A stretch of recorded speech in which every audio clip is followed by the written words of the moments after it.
Hello বন্ধুরা, নতুন একটা শর্ট ভিডিওতে সবাইকে স্বাগত জানাই। তো বিকালবেলা ছাদে চলে আসলাম। বৃষ্টি বৃষ্টি হচ্ছিলো দুপুরবেলার দিকে প্রচুর। কাজের থেকে প্রায় ভিজতে ভিজতে এসেছি বাড়িতে। এসে তড়িঘড়ি পায়রাগুলোকে খেতে দিয়ে দিয়েছিলাম। তো এদের দিন দিন দেখছি খাওয়ার পরিমাণ বেড়েই চলেছে। তো এখন আমি আবার ছাদে এসেছি বলে আমার কাছে চলে এসছে আবার সব কটা। এই হচ্ছে অবস্থা। আয় আয়, একবার ডাকলেই হয়েছে। যা ছিল সব বেরিয়ে আসবে। আর ঠিক ওই জায়গাটায় ওদের খেতে দিই, ওই জায়গাটায় সব জড়ো হয়েছে বন্ধুরা। আর বৃষ্টির মধ্যে এখন ভেজাচ্ছি না বললেই চলে, তাও দুপুরে বৃষ্টিতে একটু ভিজেছে।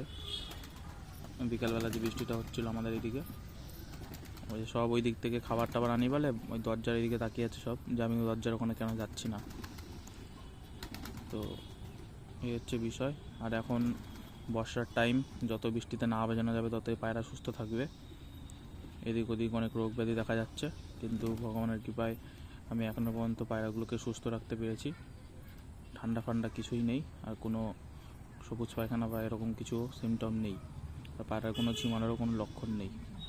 যেহেতু আমি টাইম মতো খেতে পেতে দিচ্ছি, টাইম মতো জল দিচ্ছি, আর অ্যান্টিবায়োটিক কোর্সও করিয়েছিলাম। ওয়েদার চেঞ্জ হলে যে অ্যান্টিবায়োটিক কোর্সটা করার কথা বলেছিলাম তোমাদের সবাইকে, অ্যান্টিবায়োটিক করার পর লিভার টনিক কমপ্লিট, তারপরে ভিটামিনও কমপ্লিট, মাল্টিভিটামিন দিচ্ছিলাম 3 দিন ধরে। আজকে নিয়ে 3 দিন হলো, আর একদিন দিলে দেবো, না দিলেও হয়।